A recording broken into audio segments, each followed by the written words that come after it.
50,000 বছর নামাজ পড়লে জান্নাতে যাইবো এরকম দলিল কেউ দেয়া পারবো?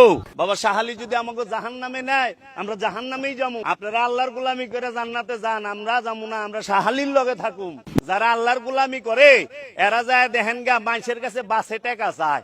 নামাজি জান্নাতে যাইবো না, পবিত্র নব জান্নাতে যাইবো। আমরা উসিলা ছাড়া কোনো কিছু বিশ্বাস করি না। আমরা চামু বাবা শাহালির কাছে, শাহালি আমাকে উসিলা, বাবা শাহালি আমাকে উসিলা। বাবা শাহালি যদি আমাকে জাহান্নামে নেয়, আমরা জাহান্নামেই যাবো।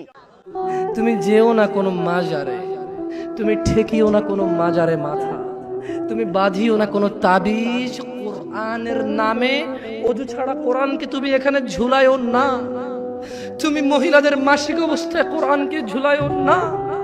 কোরআনুল কারীম এই তুচ্ছ কাজের জন্য আসেনি, শিফাউল লিল মুমিন। তুমি একটু বুদ্ধিমান হও, নাপা তুমি খাও, গলায় নাও না। কোরআন তুমি পড়ো না, গলায় নাও। তুমি একটু বুদ্ধিমান হও, তুমি একটু বুদ্ধিমান হও।